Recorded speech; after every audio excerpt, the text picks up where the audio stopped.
tema para esta noche y bueno, vamos a estar un ratito. Yo entiendo que es tarde y que vais hecho el esfuerzo de venir y para mí eso ya vale mucho. Creo, hermanos, que vamos a traer un tema cortito, ¿verdad? Pero que hace una puntualización de lo que es Dios y lo que es el hombre.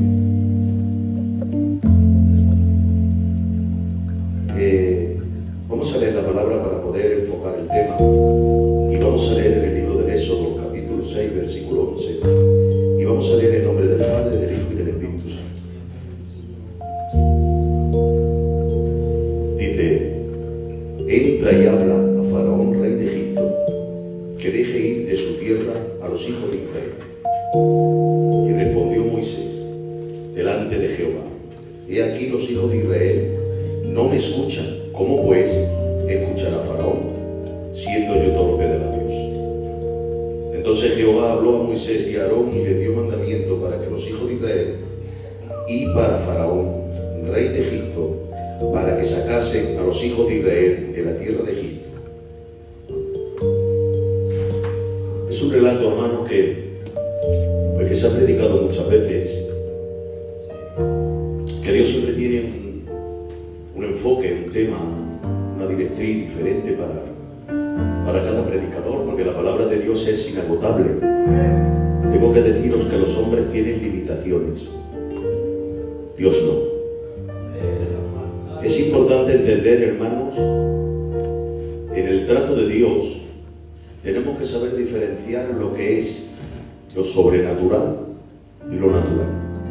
Llegará un tiempo en nuestra vida que nos encontraremos con la tesitura, después de tantas victorias, de tantas derrotas, porque escuchen bien, la derrota forma parte de la formación y la victoria forma parte de la formación. Hay personas que saben vivir simplemente la victoria, y cuando viene una derrota, su ego, su posición, su personalidad, como que es un defraude. Y no miran, hermanos míos, el trato, sino el ego propio. Yo quiero explicarme mejor, ¿vale? Y yo digo que la derrota y la victoria forman parte de mi perfección, porque el trato de Dios forma parte de todo. En mi trato personal tiene que haber victoria y tiene que haber derrota, porque si no hay derrota no se va a lograr la victoria, y si no hay victoria no se va a lograr la derrota. Muy bueno. El hombre tiene que ser el creyente equilibrado, no viviendo en los extremos, porque en los extremos podemos correr el peligro de ser con mucha humildad, con mucho cariño, ¿vale? Sé la iglesia que tengo delante, o podemos ser extremistas, o podemos ser liberales. Ni el extremismo vale, ni el liberal tampoco. El equilibrio de un cristiano es el trato personal que tengamos con Dios. Y ahí entendemos que está la parte sobrenatural y está la parte natural. Está de más explicar que la parte sobrenatural es la que le pertenece a Dios, y la parte natural es la que le pertenece al hombre. La parte sobrenatural es que lo imposible Dios lo hace posible, que Dios no tiene un límite para poder coaccionar ni ponerle límites al Señor. A veces, hermanos, nuestra fe no tiene más obra porque confiamos más en nuestra capacidad que en el mismo Dios. Y tenemos que aprender a vivir por lo que Dios puede hacer y no lo que yo puedo hacer. El concepto del prisma que yo vea la obra es a la capacidad de la fuerza de mi diestra o la capacidad que yo tengo. Y el prisma de la obra no se ve con la capacidad de los hombres, que merecen respeto, se ve con el poder ilimitado de Dios. El hombre es ilimitado, el hombre es sin recursos a veces, pero nuestro Dios es el Dios sin límite. Que lo imposible lo hace posible. Quiero deciros que yo me convertí al Señor con 14 años, tengo ahora 18. A ver, ¿por qué son 20 años? Son míos, yo me pongo lo que quiera. Bueno, tengo unos poquillos más, no se puede decir, padre, ¿no? Bueno, venga, unos poquitillos, pero tampoco mucho. Y tengo que decir que el Señor no puede seguir sorprendiendo. El que crea que lo sabe todo, el que crea que lo ha visto todo, y yo ya he pasado por todo lo que tenía que pasar, quiero deciros que no he empezado nada. Porque si el concepto después de tantos años es que cree que lo sabes todo y que ha vivido todo, nunca empezaste la batalla. Pero el que ha emprendido esta carrera nace, fijaros ustedes, que el Evangelio, vamos a ver, el Evangelio no es bonito. El Evangelio no es atractivo. A veces nos pintan un Evangelio bonito, atractivo. Pero quiero deciros que el Evangelio ni es bonito ni es atractivo. Cuando Dios te llama, te cambia la naturaleza y te rompe por dentro. La estructura de tu mentalidad se rompe. Tu naturaleza se rompe. Tu cultura se rompe. Tu forma de pensar se rompe. Y ahora es más, no solamente te cambia por dentro, sino que te dice: ¿quieres ser mi discípulo? Toma la cruz y sígueme. Nunca Dios llama para ponerte un trono ni una corona, te llama para ponerte una cruz. Porque la diferencia de lo natural y de lo sobrenatural es aquellos que viven con la cruz a cuesta y los que buscan, hermanos míos, simplemente los lugares y las coronas. La diferencia del discípulo es aquel que, aunque la multitud venga y obtenga el beneficio, en la soledad de la noche, el que sabe vivir con el Maestro es el que está guardando la vigilia de la noche. El que a lo mejor no tenemos donde recostar la cabeza, que a lo mejor esa noche no habían cenado nada, pero era tanto la compañía de Dios que no podían vivir sin él. Hay una gran diferencia, hermanos. Aquí, cuando escribe, no quiero ser muy largo, de verdad que tengo esa carga que no quiero ser muy largo en esta noche. Yo entiendo que habéis hecho un esfuerzo. Aquí habla, hermanos míos, Dios con el trato de un hombre. Fijaros ustedes, Moisés era un príncipe de Egipto, un hombre con una capacidad inmensa, un hombre que desde pequeño fue instruido por un pedagogo, un hombre que sabía estratega en la guerra, un hombre que conocía ser bilingüe por la civilización que venía alrededor de él. Estaban acostumbrados a ser el imperio más fuerte que habían destrozado los hititas, habían acabado con los sumerios, con los acadios, habían acabado con la antigua Mesopotamia, con todo el imperio de Nimrod y todo lo que venía. Habían hecho estrago entre el medio de la civilización que en su era estaba. Sin embargo, hermanos, este hombre tenía una mentalidad de príncipe y un corazón de príncipe, pero así a Dios no le valía. Dios lo forja, lo trata, y la formación que había obtenido no era la que Dios quería, porque Dios, dije ayer predicando, que Dios trabaja con las capacidades, pero no con el contenido. A veces vemos muchas capacidades, pero poco contenido. Y necesitamos ver más contenido de Dios que capacidades. Intelectualidad, formación, capacidad.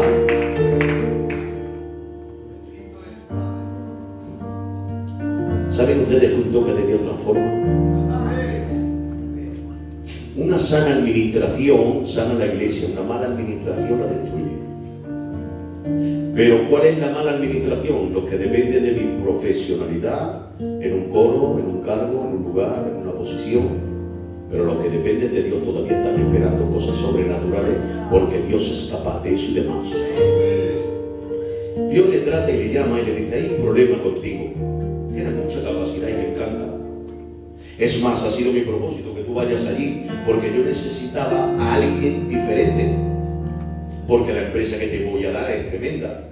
Pero claro, hay un problema. El problema es que tienes la mentalidad de un príncipe y el corazón también. Tengo que cambiar algo de ti.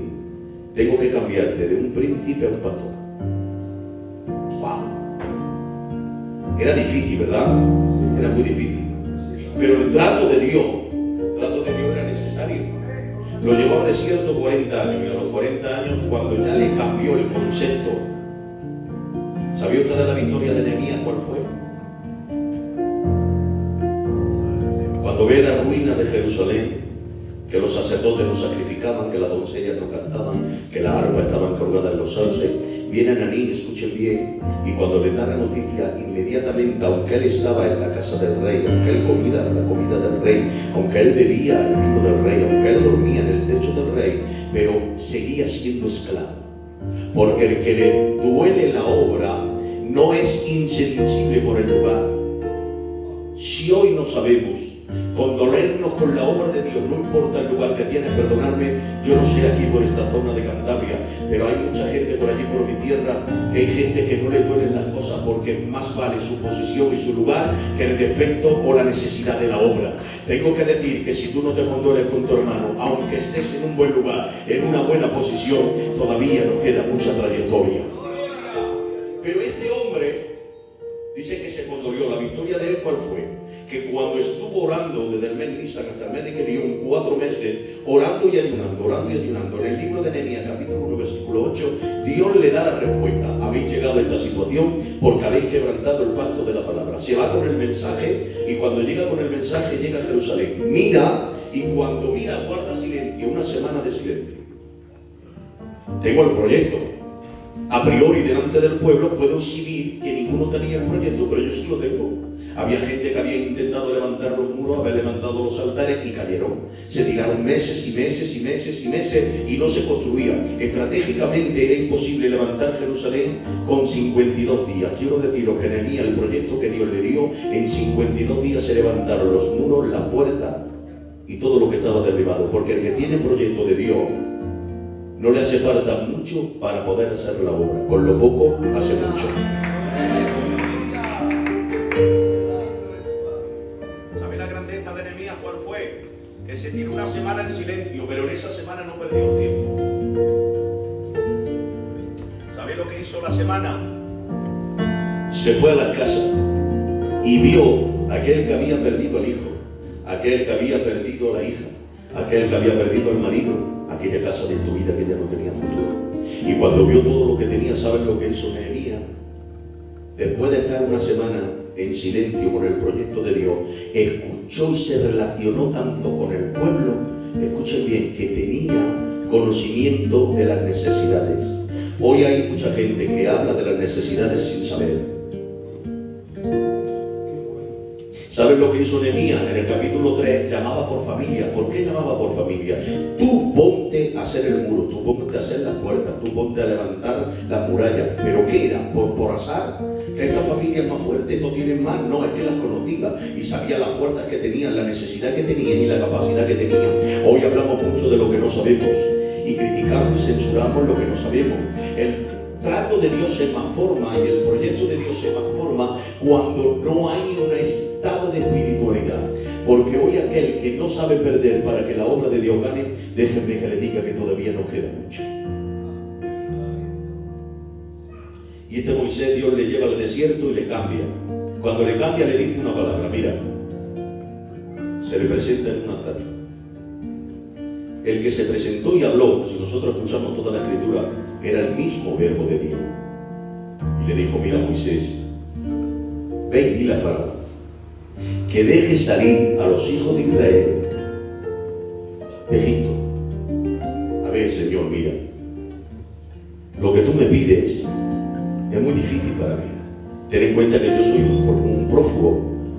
Yo salí de allí y me buscan. Cuando yo vaya a Faraón, al imperio más grande, ¿qué le digo? ¿Quién le digo que me envía? Y el Señor le dice, mira, piensa por un momento quién soy yo. Y ahora Moisés empieza a decir, no veo tu reino, no veo tu ejército, no veo tu corona, no veo nada. No sé ni el nombre que tienes. Y le dice, córreme y le dice que el yo soy te envía. Fijaros ustedes la diferencia de Dios al hombre. Cuando Moisés llega a aquel lugar, le dice, mira Faraón, que me haya dicho el yo soy. El yo soy. Que deje salir a mi pueblo. Pero bueno, ¿quién es tu Dios? Si tú nos hablas de los hititas, lo hemos exterminado. Si tú nos hablas de los sumerios, lo hemos exterminado. Si nos hablas de los acadios, lo hemos exterminado. antigua Mesopotamia, hemos acabado con todo el imperio de Nimrod. ¿De quién nos está hablando si no sabemos dónde tiene geográficamente el reino? No, su reino no es de aquí, no es de la tierra, es del cielo. ¿Cuánto ejército tiene? Bueno, si contamos los millones de ángeles que tiene, ¿cómo te lo voy a decir? Bueno, pues mira, dime cómo se llama, por lo menos. ¿Tiene algún nombre? ¿Es reconocido? ¿Es un rey reconocido? No, es el yo soy. Y lanzó el mensaje.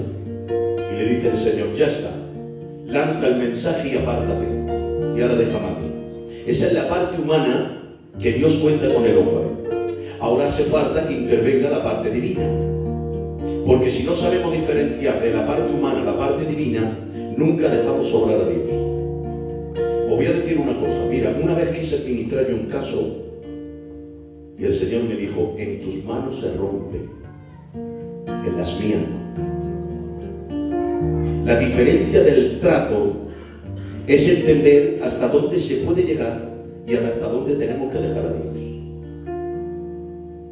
Corre, ve y dile a Faraón. ¿Qué le digo a Faraón? Que deje salir a mi pueblo. Eso es, ya está. No hago más. No, tú ya das el mensaje. Apártate, déjame a mí. Pero Señor, ¿qué hago? Reúno al pueblo, levanto un ejército, cogemos piedras, cogemos lanzas. No. Tú lanza el mensaje y déjame a mí, apártate. Y ahora viene lo sobrenatural. Deja salir al pueblo, no le deja. ¿No le deja? No. 10 plagas, los 10 dioses de Egipto cayeron. ¿Dónde estaba el reino de Dios? ¿Dónde estaba el ejército de Dios? Pero le lanzó el yo soy de la eternidad. No le hacía falta un ejército, no le hacía falta una corona, no le hacía falta un reino, simplemente el yo soy. Ahora viene lo sobrenatural. ¿Qué es lo sobrenatural? 10 plagas, y a los 10 plagas, los 10 dioses de Egipto, en la representación de las 10 plagas, cayeron. Y una vez que caen, llega el primogénito, y cuando llega el primogénito le dice, mira, Moisés, coge todo tu pueblo y márchate ya, porque habéis acabado con nosotros, nos vais a exterminar. Y ahora Moisés se planta. Ole los hombres de Dios. Porque hay que saber cuándo es mi tiempo y cuándo no es mi tiempo. Tengo que dar el mensaje y me quito y dejo lo sobrenatural que actúe. Señores, necesitamos ver lo sobrenatural en las iglesias. Necesitamos ver lo sobrenatural en las obras. Necesitamos ver lo sobrenatural en las formas. Necesitamos ver lo sobrenatural en los ministerios. Porque estamos cansados de tanto yo. El yo no vale, el que vale el yo soy de toda la eternidad. Y le dice Moisés que me vaya. Tú no sabes ahora con quién estás tratando. Mi Dios te ha salido al encuentro. ¿Qué quiere? Iros ya. Ya veis 400 años en el lagar, viendo cómo a las doncellas abusaban de ellos, cómo a los viejos le obligaban a llevar a 2 niñas y cómo hacían escarnios con la juventud. Y le dice Moisés, se planta y le dice, no me voy. ¿Cómo que no te vas? A un preso le abren la cárcel y no se va, se queda preso. No, ahora te voy a marcar yo las circunstancias. Quiero que me des a mis niños. Quiero que me des a las mujeres, quiero que me des a los viejos, quiero que me des el rebaño. Y además le añade 2 cosas. Y le dice, quiero calzado nuevo y vestido nuevo. O sea, que el que era el esclavo ahora le marca las condiciones al que era el que lo tenía esclavo. Eso es lo sobrenatural que necesitamos ver, que no se ve. Pero necesitamos ver cosas extraordinarias para que la fe de la gente se active. La fe no es estática, la fe se tiene que aumentar. Pero la fe se aumenta por medio de la palabra y de lo que vemos manifestaciones de la palabra. Las limitaciones que el hombre pone a Dios es la incapacidad de los recursos de las iglesias. Y ahora marca la circunstancia y dice, no me voy. Pero escucha bien. Pasó la primera generación en el desierto, murieron los niños, murieron hombres, murieron mujeres y murió el rebaño. Llegaron a la segunda generación y murieron niños, murieron hombres, murieron mujeres y murió el rebaño. Pero ¿saben ustedes que el calzado no se malgastó, ni los zapatos, ni los vestidos tampoco se malgastaron? ¿Cuál era la diferencia? La diferencia, hermanos, es que la vestidura y los calzados era el testimonio del pacto que Dios hizo con Israel, para que nunca se olvidaran que el que lo sacó de Egipto fue el brazo de Jehová. A veces se nos olvidan mucho las cosas del Señor y ya no es Dios el que actúa, somos nosotros. Pero necesitamos recordar lo que ha hecho el Señor con todos nosotros para ver lo sobrenatural. A su nombre y esa gloria. Y ahí muy rápido.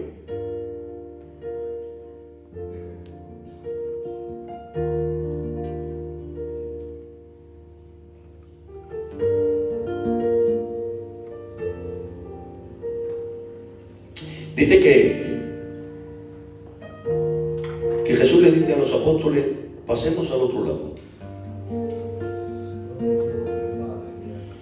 ¿Qué hora tenemos? Vamos bien. Le dice, pasemos al otro lado, a la otra ribera. Quiero que viváis conmigo un poquito la escena, ¿vale?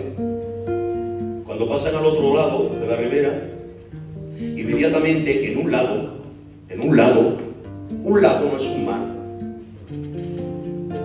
El lago de Genesaret entraba casi geográficamente por el Mediterráneo del mar, pero no entraba en el mar, sino que se quedaba aislado como un lago. En un lago, expertos marineros, estaba Jesús dentro de la barca y los expertos marineros se tuvieron que rendir. ¿Por qué? Porque lo que estaba ocurriendo no era natural. Quiero deciros que también hay parte sobrenatural que actúa el enemigo. Sí, señor. En un lago es imposible que se cree un maremoto. Porque los expertos, escuchen bien, de la mar, estaban allí enfrente de la barca. Y ellos sabían cómo lidiar con la mar y cómo lidiar con el viento, porque eran expertos pescadores. Sin embargo, vino algo que no era natural, porque lo que se levantó, aquella tempestad, no era una tempestad normal, era sobrenatural, porque estaba impulsado por el enemigo Jehová, Dios le reprenda. Y ellos tuvieron que sucumbir ante la profesionalidad que tuvieron y le tuvieron que decir, maestro, levántate que perecemos. Y en el momento que le dijo, levántate que perecemos, escucha bien, dice Jesús se puso en pie y reprendió al viento y reprendió a la mar y fue hecho grande bonanza. Según la gramática del texto buscado en su original, significa que no se escuchaba ni el ruido de las olas. Porque te voy a decir algo y ahora quiero, si se puede, si no se puede no lo hagáis, ¿vale? Pero si se puede le dais un aplauso al Señor. Dios, esperaros porfa, Dios es el Dios que hace lo sobrenatural en su obra. El enemigo también hace cosas que no son naturales, que son antinaturales. El hombre tiene limitaciones. Satanás, escuche bien, tiene limitaciones porque Dios cuando quiere le pone límite, porque Dios es el Dios sin límite. Menos más que el enemigo tiene límite porque Dios le pone freno. Se presentó delante del Señor y vinieron los hijos de Dios. Cuando vinieron los hijos de Dios dice que se presentó también Satanás y le pregunta, ¿has considerado a mi siervo Job, justo, recto, temeroso de Dios y apartado del mal? Hay dos expresiones de Dios que marcan un desafío. Miren, hay dos expresiones de Dios que marcan un desafío. La primera vez que Dios exige un sacrificio humano en toda la Biblia fue con Abraham. Pero Dios sabía que en el corazón de Abraham se iba a sacrificar el niño y Dios iba a cortar aquel sacrificio antes que lo mataran. Y Dios dice que se apostó una carta por un hombre terrenal llamado Job. Dice, ¿has considerado a mi siervo Job, justo, recto, temeroso de Dios y apartado del mal? Y le dice, claro, le tiene cercado con todo lo que quiere. Es rico, tiene 3.000 camellos, tiene 500 yuntas, tiene terreno, tiene cosecha, tiene 10 hijos, tiene de todo. No te va a servir. Y le dice, déjame que le tiente. Dice, tiéntalo, pero no toques ni un pelo de su cabeza. Ven ustedes. Le pone límite. A mí eso me llena de satisfacción, de saber que nunca llegaré al extremo de mi destrucción siempre que esté con el Señor. Qué bonito eso. Porque Dios es el que le pone límite al enemigo. Dice, ¿le has considerado? Sí. Déjame que lo toque. Pierde el rebaño, pierde la cosecha, pierde todo lo que tiene, hasta que llega, hermano mío, los 10 hijos. ¿Saben ustedes qué es el relato más triste, más emocional y más fuerte que hay en la Escritura? 10 hijos delante, en 10 féretros, y ahora ese hombre delante de ellos es el primer hombre que habla de la resurrección y dice, yo sé que mi Redentor vive y un día mis ojos le verán. El primero que habló de la resurrección en toda la Biblia es Job. Yo sé que mi Redentor vive y un día mis ojos le verán.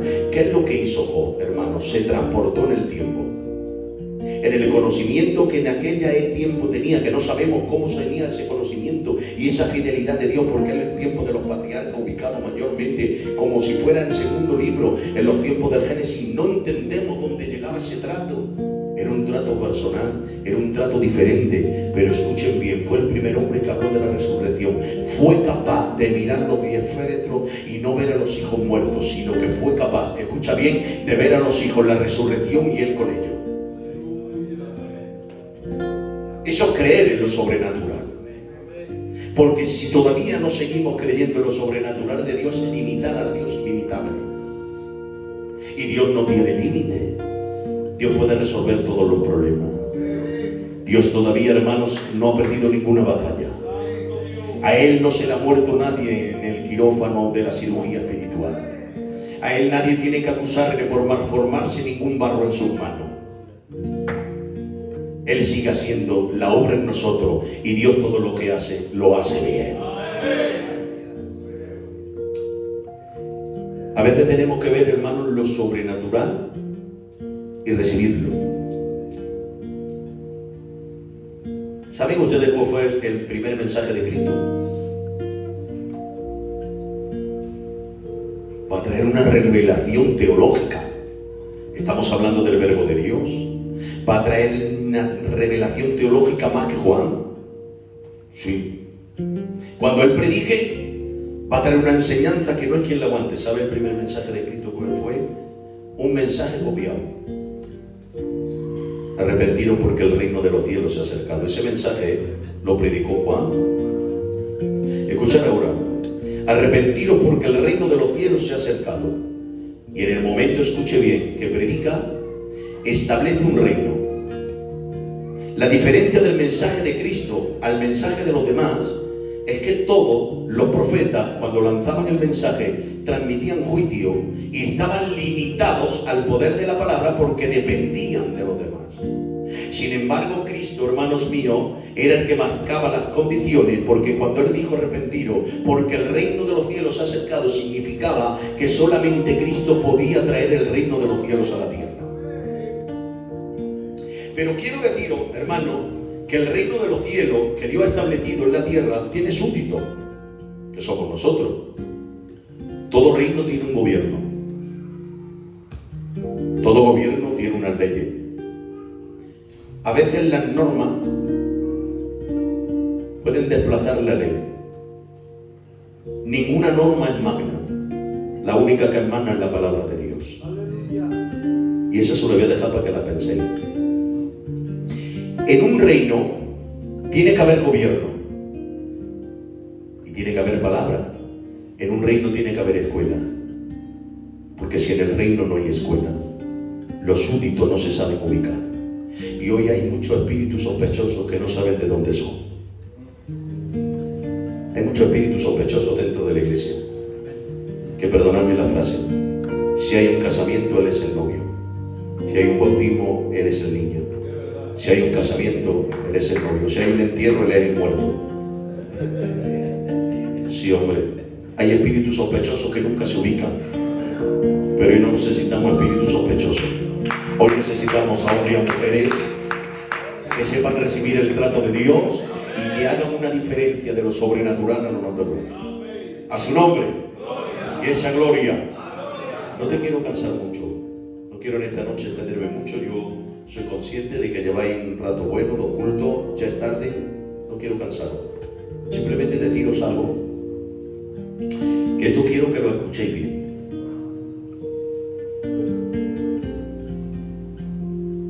La sangre de Cristo nos limpia de todo pecado. Amén.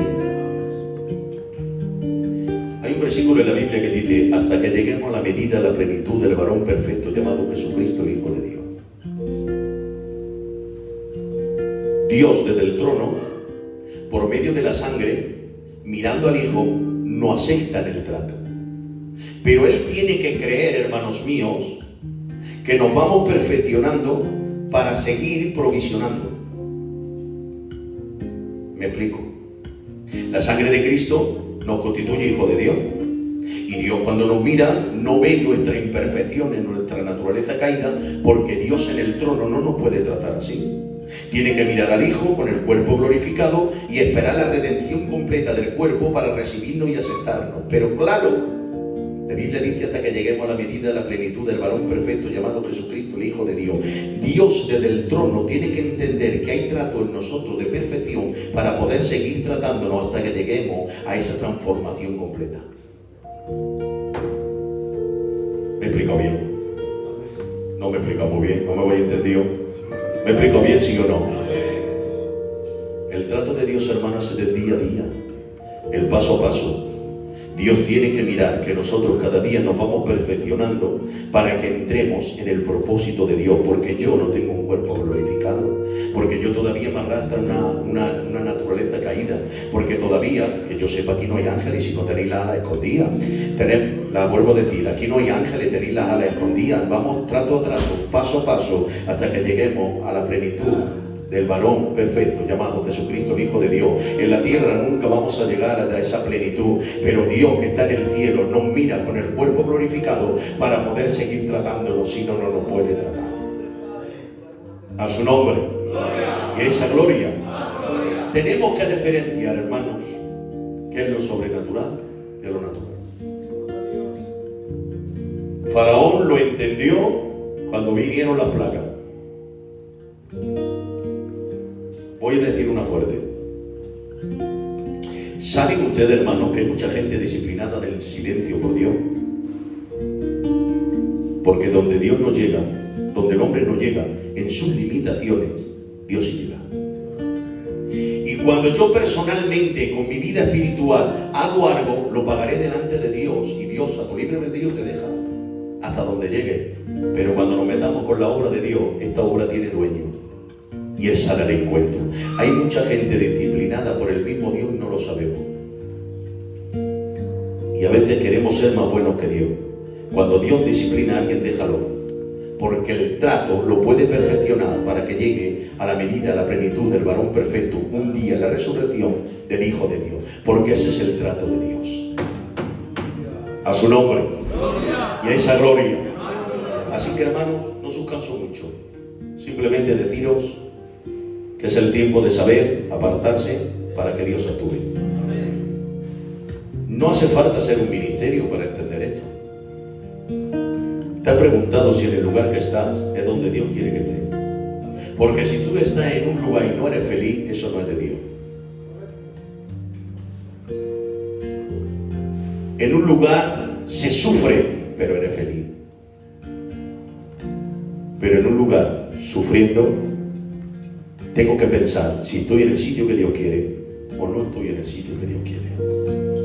O vemos lo sobrenatural de Dios en mí, o se ve lo natural de mi persona entre el medio del pueblo. Y necesitamos ver lo sobrenatural en nuestra vida. ¿Cuántos quieren ver lo sobrenatural? Puedes decir un fuerte amén. Me alegro de mis limitaciones. Porque dice la Biblia, dígale débil y fuerte soy. Cuanto más débil soy, más fuerte soy. Cuanto más fuerte soy, más débil soy. Porque cuando lucho con mi fuerza es añadir un codo a mi estatura y el hombre no puede. Pero cuando lucho con la fuerza de Dios, dice la Biblia, todo lo puedo en Cristo, porque Él me fortalece. No es el tiempo, hermanos míos, ya de jugar a un sistema eclesiástico. O eres un hombre de sistema, o eres un hombre de Dios. Si eres un hombre de sistema, según vaya el sistema, así irá tu vida espiritual. Si eres un hombre de Dios, te remontarás por encima de las circunstancias, porque no depende del pulmón de un pastor, y que me perdonen, no depende del pulmón del coro, sino que depende de una vida de consagración con el Padre. Porque todavía Dios tiene poder y autoridad para sanar las enfermedades, para levantar al caído y para traer el renuevo a tu casa. A su nombre y esa gloria. Y para que me tomáis por un hombre de palabra, os dejo con lo último. Voy a decir algunas cosas, pero no quiero que nadie se me asuste. ¿Saben ustedes que hace poco ha salido en la tele, en la información, que la Tierra ha cambiado la rotación que tiene? Nosotros contamos, miren, está el tiempo de la prehistoria. Nosotros no creemos en eso, porque nosotros no creemos que venimos de Darwin, de lo que dice este gacho, Darwin, a los primates. No, nosotros creemos la creación de Adán y Eva. Vale. Desde Adán y Eva hasta nosotros hay 6.000 años. O sea, serían 4.000 años hasta Jesucristo, y en total, con los 2.000 años de Jesucristo, 6.000 años. Luego está, hermanos míos, la Edad Antigua. La Edad Antigua eran los que habían vivido antes, en los tiempos de la antigüedad de la Biblia. Luego está la Edad Media. Luego está el tiempo, la Edad Contemporánea, y ahora está el tiempo moderno. Han pasado muchos siglos y los siglos nos ubican. El tiempo ubica a la humanidad. Tengo que deciros en esta tarde que la humanidad no ha avanzado. La humanidad ha retrocedido 6.000 años atrás. Porque, escuchen bien, desde los tiempos de Noé, dice la Escritura, que subió la maldad de tal forma que se arrepintió Dios de haber creado la humanidad. Y quiso traer un diluvio por la inmoralidad de ellos. Porque a lo normal le dicen que no es normal, y a lo que es normal lo cambian. A lo bueno le llaman malo y a lo malo le llaman bueno. Estamos viviendo unos tiempos, hermanos, como el tiempo de Sodoma y de Gomorra. No, peor todavía. La humanidad ha retrocedido en el tiempo. La época no le han servido para acercarse a Dios, para reconocer a su Creador, sino que han avanzado en intelecto, han avanzado en desarrollo, pero no han avanzado en espiritualidad, ni en ética, ni en moralidad. La humanidad está retrocediendo en lo que es el interior del hombre, y está volviendo a los tiempos de Noé. Pero fijaros ustedes, se están adelantando tanto las cosas y los pasos están siendo tan adelantados que el eje de la Tierra tiene 23 grados y medio en su eje y se suspende por el pulmón de Dios. Pues ahora está dando la vuelta. ¿Saben por qué? Porque cuando Jesús en la cruz cargó con el pecado, el sol se oscureció, la misma naturaleza y las piedras se partieron. A veces Dios utiliza los medios de creación para avergonzar a los que tienen boca y no hablan.